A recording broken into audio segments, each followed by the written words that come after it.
kebahagiaan. Tenang, bahagia. Jika ada orang yang dia merasakan ketenangan, kebahagiaan, walaupun mungkin tidak sukses mencapai apa yang ia tempuh dalam karirnya. Dia punya bisnis, dia nggak sukses, tapi perasaan bahagia aja, tenang aja gitu. Ya, dia belajar IPK pengen 4, jatuhnya 3,2 misalnya. Nggak nyampe, tapi tenang aja.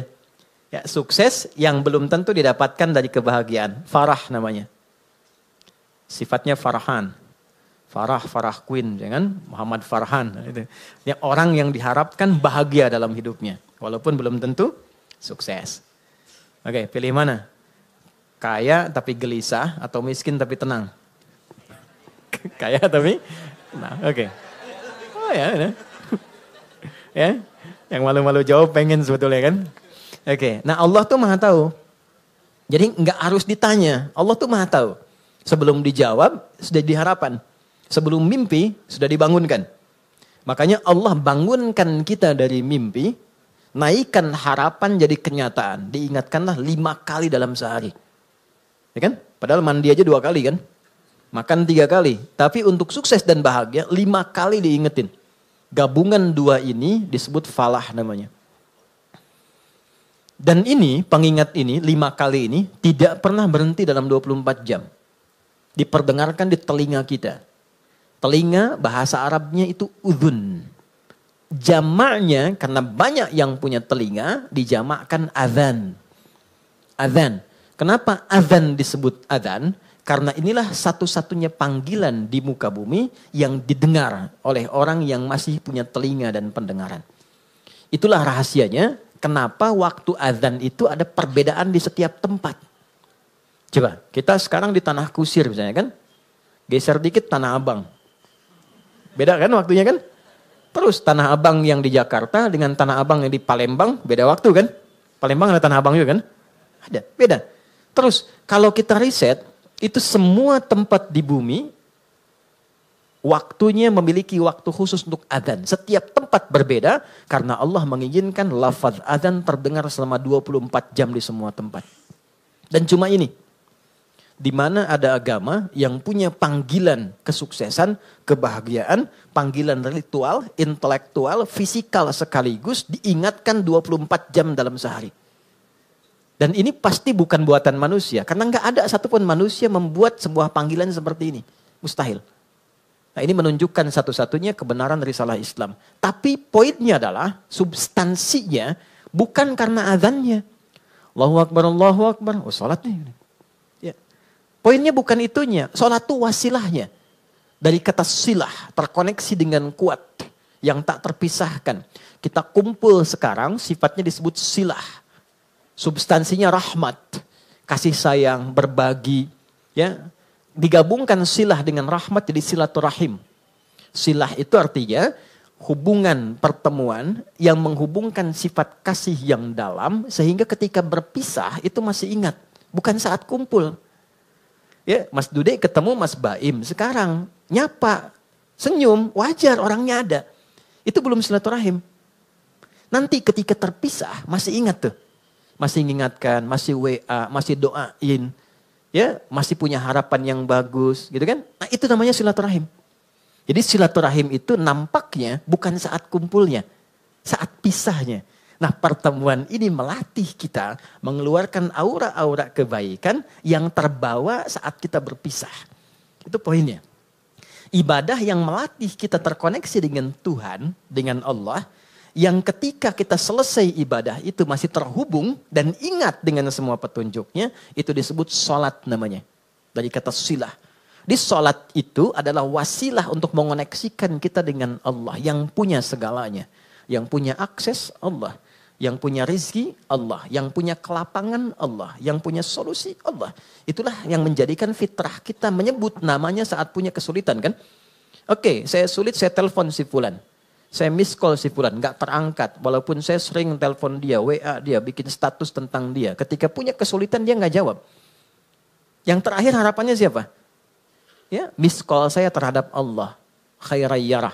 May ya'mal mithqala dzarratin khairai yarah. Maka diberikan, ya Allah gimana cara saya terkoneksi dengan engkau? Allah ajarkan lewat sholat.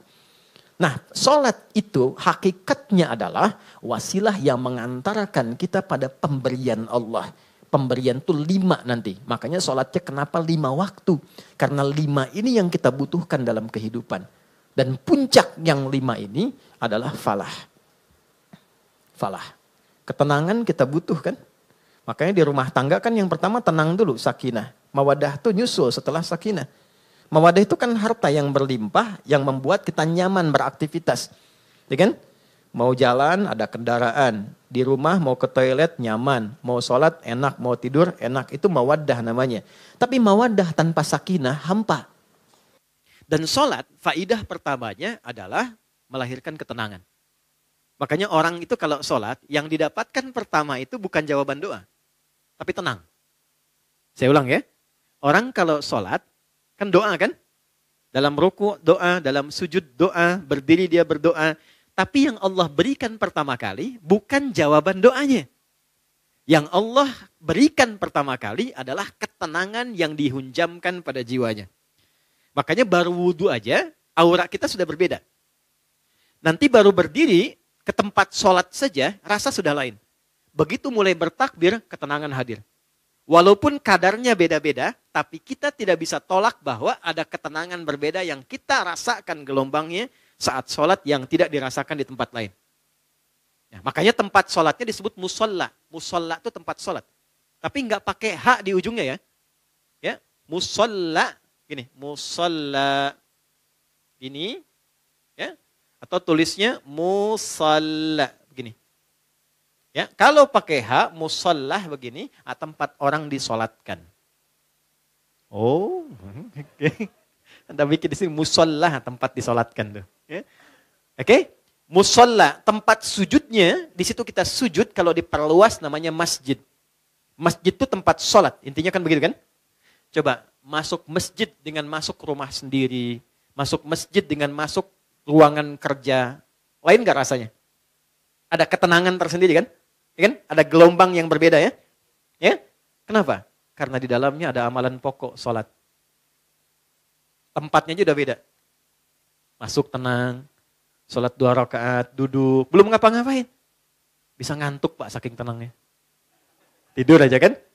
Oke, itulah ketenangan yang Allah berikan pertama kali. Ya? Kenapa kita sholat? Karena Allah menginginkan kebahagiaan lekat dalam hidup kita. Baru setelahnya 4 yang lain. Ada jawaban dari doa. Kalau benar sholatnya karena kita terkoneksi dengan yang punya segalanya, yang mustahil pun menurut manusia, itu tidak ada batas menurut Allah.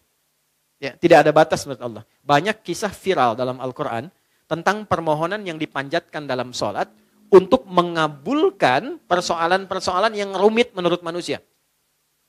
Contoh, Nabi Zakaria pernah dengar ya?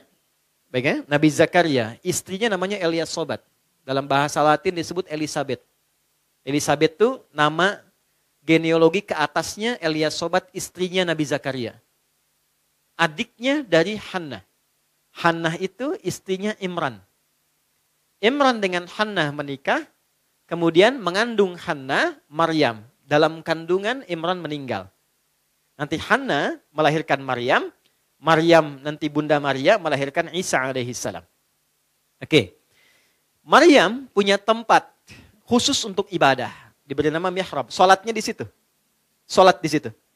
Maka di dalam salat itu tempat menjadi berkah. Secara singkatnya Nabi Zakaria mencoba menunaikan salat di tempat itu. Dalam salatnya minta sama Allah berdoa. Doanya apa? Doa memohon supaya istrinya diberikan oleh Allah karunia bisa mengandung dan melahirkan keturunan. Maaf, vonisnya pada masa itu dipandang monofos dan mandul, tidak mungkin punya keturunan. Perhatikan, karena dalam sholat konektivitasnya pada Allah yang tidak punya batas dalam pemberian. Anda minta pada manusia punya keterbatasan. Maaf, pandangannya terbatas, semakin jauh tak terlihat. Pendengarannya terbatas, semakin frekuensinya tinggi atau paling rendah tidak terdengar. Akalnya pun terbatas. Maka jangan selalu semua hal harus rasional. Karena sepanjang punya sifat kemanusiaan pasti terbatas. Kenapa pendengaran terbatas? pandangan terbatas, akalnya nggak mau terbatas, itu yang salah.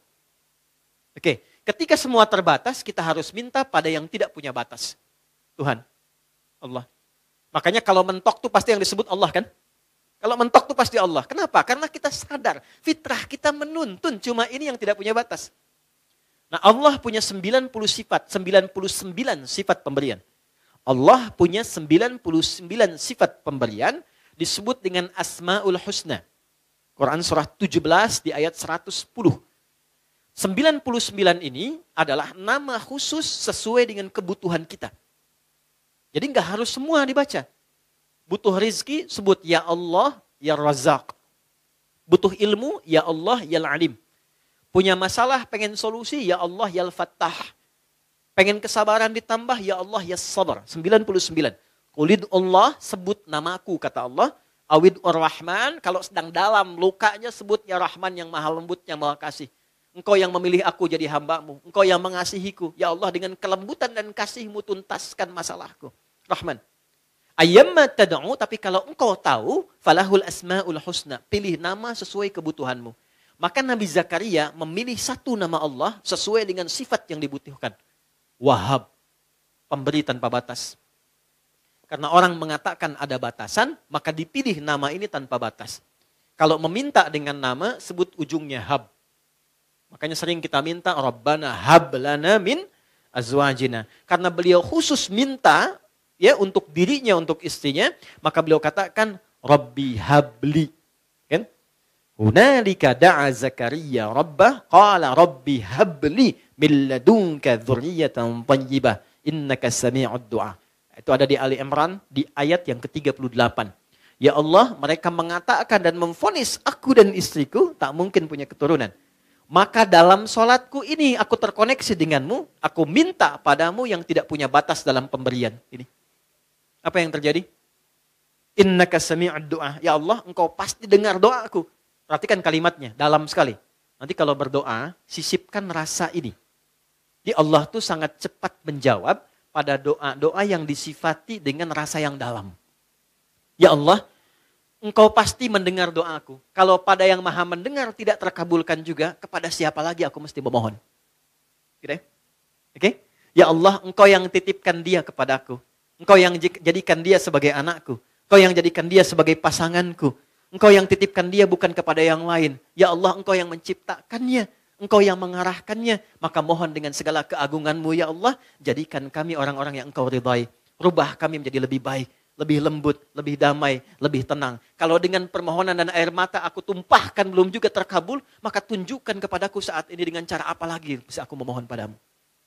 Itu. Saya sering mengambil rasa itu dalam diri itu. Dan itu cepat, kadang-kadang belum minta sudah diberikan. Ya. Dan di Quran banyak, apa yang terjadi? Fanadatsul malaikah, kalau doanya benar, turun malaikat langsung menyampaikan. Wa huwa qa'imu yusalli fil mihrab, sedangkan beliau masih terkoneksi dalam sholatnya. Jadi sholat, selain memberikan ketenangan, itu juga mempercepat terkabulnya doa. Doa yang bagaimana yang cepat dikabulkan? Yang didahului dengan ketenangan. Tenang dalam sholat disebut tumakninah. Makanya sholatnya jangan seperti dikejar proyek. Karena proyek sholat itu proyek akhirat, bukan dunia. Ketika teman-teman membawa sifat akhirat ke dunia, maka merendahkan akhirat dengan dunia. Itu poinnya, itu yang menjadikan doa sulit dijawab. Bawa ke urusan akhirat, tepikan dunia. Itulah di awal jumpa kita katakan kenapa tangannya diangkat ke belakang begini, buang urusan dunia ke belakang. Karena yang kita kerjakan sekarang urusan akhirat. Itu hikmahnya, buang urusan dunia ke belakang. Problemnya ketika takbir dunia masih di bawah. Allahu Akbar. Aduh, konten belum jadi nih. Sepatu ketinggalan nih, gitu kan? Ada di mana tadi nyimpen kendaraan, kan? Masuk. Padahal kata Nabi sederhana, buang urusan dunia ke belakang. Ya, angkat tangannya, buang urusan dunia ke belakang, pasrahkan kepada Allah. Lipat tangan begini, ya kan? Kan sudah kita belajar ini ya. Yang baru bergabung teman-teman izin tidak bermaksud untuk mengajari, mengingatkan lihat tayangan sebelumnya. Kenapa kiri didahulukan daripada kanan sudah kita bahas. Kiri gambaran hal yang kadang-kadang divisualisasikan atau digambarkan hal yang kurang baik. Aliran kiri, tangan kiri, pekerjaan kiri kadang kurang bagus kan ya gambarannya. Maka kanan gambaran yang baik. Asal sholat itu asalnya begini. Tidak bersedekap. terjadilah satu peristiwa, seseorang pernah berbuat salah, kesalahannya fatal. Lalu ia datang mengadu pada Nabi untuk konsultasi. Ya Nabi, hukum saya sekarang daripada saya malu dihukum Allah di akhirat. Sahabat itu dulu begitu. Saya pengen selesai di dunia, nggak mau dibuka di akhirat. Karena kalau di dunia ditutup, viral di akhirat itu lebih banyak. Semua dibuka kan? Semua. Sekarang mau ditutup bagaimana? Yang tahu mungkin kita pribadi, teman dekat. Tapi di akhirat semua tahu. Oh gitu Adi Hidayat. Kelihatannya baik. Tapi dibuka satu-satu. Diperlihatkan. Ya, yang baik, yang buruk dibuka. Makanya visi sahabat, saya tidak mau di akhirat dibuka karena viralnya makin luas. Pengen diselesaikan di dunia. Jadi ketika Nabi akan sholat, datanglah orang sahabat ini, tidak disebutkan namanya. Kalau tidak disebutkan, perhatikan rumusnya ya, di tafsir, Quran dan hadis, kalau ada kejadian, tidak disebutkan siapa orangnya, kapan kejadiannya, tapi viral perbuatannya, ini ingin menunjukkan kesan bahwa perbuatan itu akan berpotensi lagi terjadi di masa depan dengan sosok yang berbeda, tapi dengan substansi yang serupa. Ya. Dia berbuat salah, kita pernah salah nggak? Pernah. Ya? Ada orang dulu gibah, pernah gibah nggak orang sekarang? Bahasa sekarangnya gosip, ya kan? Oke. Mencela dulu ada, sekarang ada nggak yang mencela? Ada, tapi kan nggak disebutkan siapa dulu yang pernah mencela. Artinya celaan itu akan terjadi lagi di masa depan. Ya, masalah dengan kawan, masalah dengan tetangga, masalah suami istri, masalah dengan anak, masalah dengan ibu mertua. Nggak pernah disebutkan siapa tokohnya, tapi suratnya ada, ayatnya ada. Untuk memberikan kesan kalau terjadi, begini cara menyelesaikannya. Maka dia katakan, ya Rasulullah, hukum saya salah. Hukum saya salah. Tibalah waktu sholat. Kata Nabi, kita sholat dulu, nanti habis sholat, baru kita selesaikan. Maka saat sholat itulah turun Quran surah ke-11, Hud.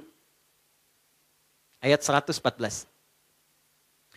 Aqimis sholata tarafain nahar, wa zulafam minal lail. Perhatikan, ini indahnya. Innal hasanati yudhibnas sayyi'at. Tunaikan sholat, jangan tinggal. Tunaikan sholat, jangan pernah tinggal. Yang 5 waktu itu. Apa yang dahsyat dalam sholat itu? Allah lompat dulu untuk menghibur hati kita. Gak ada orang yang tidak pernah salah, kata Allah.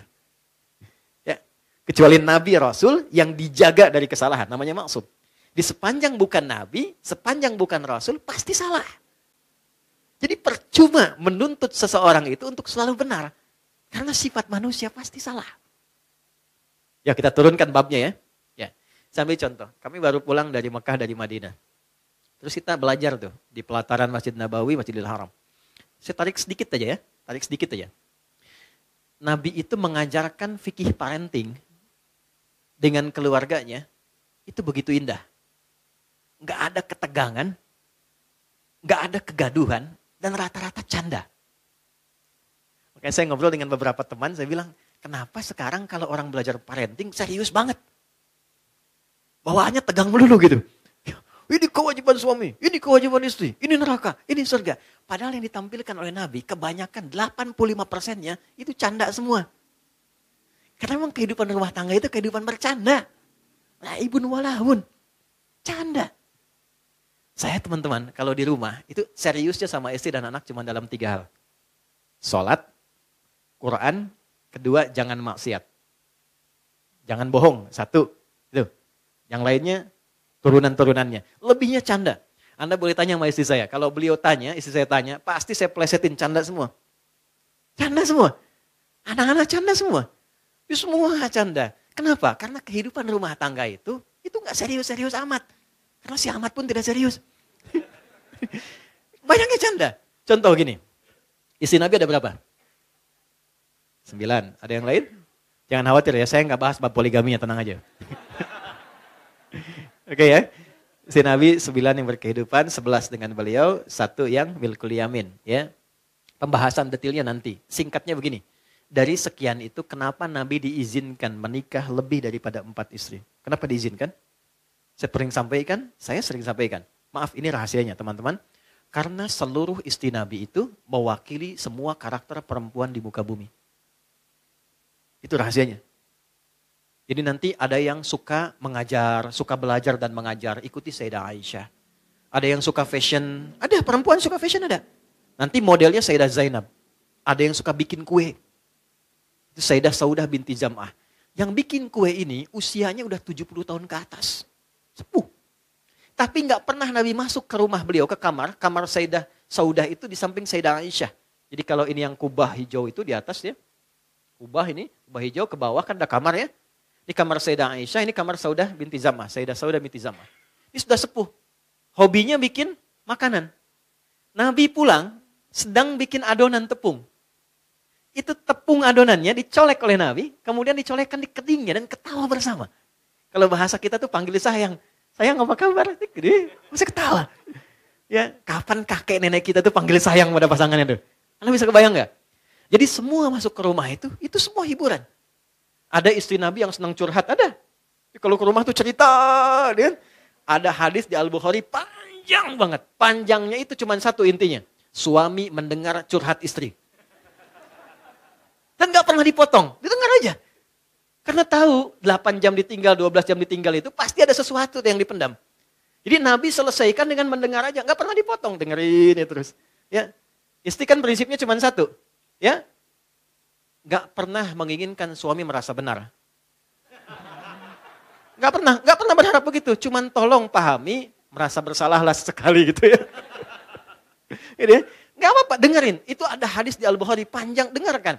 Jadi ternyata begitu keluar cerita itu, itulah sakinah. Tenang gitu. Nah itu fikih sederhana dan dalam dengar itu canda. Kadang dialog, kadang canda. Makanya kehidupannya itu yang harmoni yang kita dapatkan. Gak terlalu serius. Nah itu yang saya maksudkan, hal-hal yang kita bisa tampilkan dalam Al-Quran dan kuncinya di mana? Salat. Makanya semua kisah viral dari istri Nabi itu selalu menyoroti salatnya Nabi. Itu poinnya. Di salat tuh bikin tenang. Salat bikin bahagia. Salat bikin terkabulnya doa. Gitu. Bukan cuma es krim. Ustaz punya hadiah nanti. Boleh. Gini Ustaz punya hadiah. Oh, nih. Bulan nanti sama matahari sekalian. Ya. Ganti ya. Iya. Nanti sama Tante Bulan bilang sama Om Matahari sekalian. Gimana? Alhamdulillah. Alhamdulillah. Anak gak jauh dari bapaknya.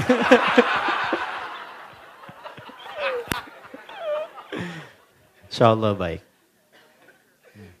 Saya senang anak-anak. Sangat-sangat senang. Jadi saya tuh gak pernah komplain tentang anak-anak. Apa aja. Kalau di kajian ada ini, enggak marah saya. Apa? Karena mereka belajarnya di situ. Itu poinnya. Tolong jangan marah sama anak. Pesan saya, jangan marah sama anak. Sederhana, karena mereka belum dihisab. Anda dihisab. Kan tidak lucu yang dihisab marah pada yang belum dihisab. Kan? Anak tuh kalau salah, Allah gak marah karena dia sedang belajar. Masa Allah yang Tuhan tidak marah pada yang tidak dihisab? Kita yang bukan Tuhan marah pada yang tidak dihisab dan kita dihisab. Gitu. Jadi kalau anak itu ada sesuatu yang berbeda, yang pertama dilakukan istighfar dulu. Karena anak hanya mendengar dan melihat apa yang dia lihat dan dia dengar. Lalu setelah itu mohonkan kepada Allah kebaikan. Biasanya kalau orang tua itu sudah memulai dengan kebaikan, itu langsung anak tanpa diminta jadi baik. Itu rumus. Jadi kalau pengen anak itu soleh, kuncinya satu. Orang tuanya memperbaiki diri menjadi baik. Itu langsung gak diminta jadi baik. Itu udah pasti. Rumusnya udah begitu. Ayatnya banyak di Quran. Ya. Naik sini lagi. Ini sholat. Jadi sholat yang baik membuat kita lebih tenang. Sholat yang baik membuat kita lebih enak berdoa. Sholat yang baik membuat kita, nah ini yang terakhir. Lebih dekat pada kesuksesan dan kebahagiaan. Nanti dua lagi kita simpan jauh-jauh. Karena topik kita bukan di situ saat ini. Kumpulan dari semua itu akumulasinya disebut dengan falah. Ini yang diperdengarkan 5 kali dalam sehari. Jadi ketika muadzin memperdengarkan hayya 'alas shalah, hayya 'alas shalah, Anda tanya kenapa sih mesti salat? Itu sebelum bertanya, Allah langsung jawab lewat suara muadzin itu. Hayya 'alal falah. Supaya engkau bahagia. Supaya engkau sukses. Supaya engkau tenang hidupnya. Di kehidupan pribadimu, rumah tanggamu, di kehidupan sosialmu, pekerjaanmu. Teman-teman kalau mau cek, keluarkan semua ayat Quran tentang sholat. Semua problemnya tuntas di atas hamparan sajadah. Ya, teman-teman yang perempuan pernah dengar Nabi Yakub nggak? Masalahnya dengan anak kan? 12 anak, kasus Yusuf kan? Itu ditumpahkannya di mana? Lihat Quran surah 12 ayat 86 itu. Di atas sajadah. Innama ashku bathi wa huzni ilallah. Aku tuh kalau punya masalah sedikit pun, yang aku tumpahkan, curhatnya, share-nya, tumpahkan di atas sajadahku, kata Nabi Yakub alaihissalam. Jadi begitu ditumpahkan, minimal ketenangan ada, walaupun solusi belum datang. Gak percaya silakan ya, punya proyek misalnya kan, belum jadi nih. Ada tantangan, ada problem, bawa lewat sholat, tumpahkan di atas sajadah. Begitu keluar air mata, ketenangan tiba. Ini tenang itu mahal, walaupun proyeknya belum tuntas, tapi ketenangan ada. Nah dengan tenang itu ada kejernihan berpikir, kadang-kadang muncul ide baru dengan proyek yang baru yang menutup apa yang telah kita resapi sebelumnya. Di rumah tangga juga begitu.